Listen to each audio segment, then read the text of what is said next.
Krishna gardens మహిళలు 5వ ఆధ్వర్యం స్థానిక రామాలయం వద్ద నిరసన కార్యక్రమం చేపట్టారు. ఉచిత గ్యాస్ సిలిండర్ డబ్బులు తమకు అందలేదని ప్రభుత్వం వెంటనే చర్యలు తీసుకుని నిధులు విడుదల చేయాలని వారు డిమాండ్ చేశారు. ఈ సందర్భంగా మహిళలు మాట్లాడుతూ కూటమి ప్రభుత్వం మహిళలకు ఇచ్చిన ఒక్క హామీని కూడా నెరవేర్చలేదని ఆరోపించారు.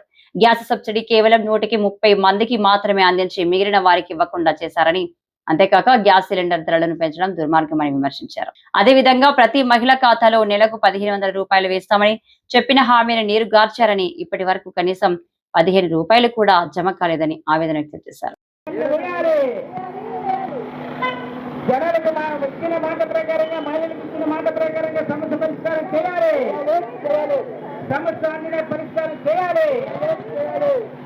నా పేరు గణేష్. ఈ రోజు ఇక్కడ మహిళా సంఘం ఆధ్వర్యంలో సిఐటి ఆధ్వర్యంలో ఇక్కడ ఉచిత సిలిండర్ 3 సిలిండర్లు వేస్తానని చెప్పి ప్రభుత్వం ఏదైతే కూటమి ప్రభుత్వం ఉందో ఆ కూటమి ప్రభుత్వం 3 సిలిండర్లు ఉచితంగా వేస్తానని చెప్పి ఈ రోజుకి వచ్చి ప్రజలు మోసం చేసే ప్రయత్నం చేస్తుంది. ఏదైతే ఒకసారి ఖాతాలో 100 మందిలో 30 మంది కూడా పడడం కష్టంగా ఉంది. ఆ 30 మంది కూడా ఒకసారి పడితే మళ్ళీ 2 సార్లు పడలేదు. ఈ రకంగా ఈ రోజు 850 రూపాయల సిలిండర్ 900 రూపాయలు వసూలు చేస్తున్నారు. అంటే కొన్ని లక్షల మంది దగ్గర 55 రూపాయలు వసూలు చేసి ఈ 30 మందికి ఆ 810 రూపాయలు వేసి ఆ డబ్బులు చేస్తున్నారు తప్ప ప్రభుత్వం నుంచి ఏ రూపాయలు కూడా తీసుకొచ్చి ప్రజలకు ఇవ్వడం జరగట్లేదు. అలాగే మహిళల ఖాతాలో 1500 రూపాయలు ప్రతి మహిళకి 1500 రూపాయలు వేస్తానని చెప్పారు. ఈ రోజుకి వచ్చి 15 రూపాయలు కూడా ఎవరి ఖాతాలో పడే పరిస్థితి లేదు. అలాగే ఉచిత బస్సు పెడతానన్నారు. ఉచిత బస్సు ఎక్కడ కూడా మహిళలకు లేదు. అదే రకంగా ఏదైతే కూటమి ప్రభుత్వం వచ్చిన తర్వాత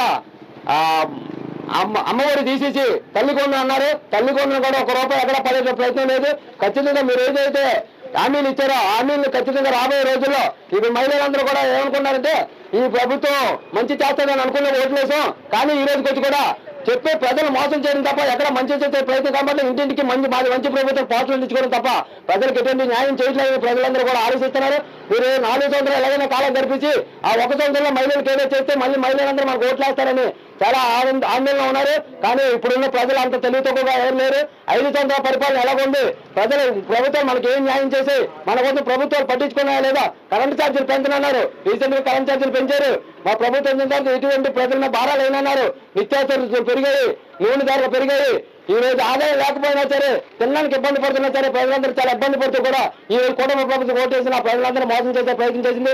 రాబోయే రోజుల్లో ఖచ్చితంగా మీరు ఏదైతే హామీలు ఇచ్చారో హామీలు అమలు చేయకపోతే ఖచ్చితంగా మీరు ఆందోళన పెద్ద ఎత్తున ఆందోళన చేసి అవసరం అయితే ఇక్కడ ఉన్న మహిళా సంఘాలు కానీ చేయటం అందరినీ కలుపుకొని కలెక్టర్ ఆఫీసర్ కూడా ఇచ్చి పెద్ద ఎత్తున ఆందోళన చేసి ధర్నా చేసి ఏదైతే హామీలు అమలు చేసే వరకు పోరాటం సాధిస్తామని చెప్పి తెలియజేస్తున్నాం.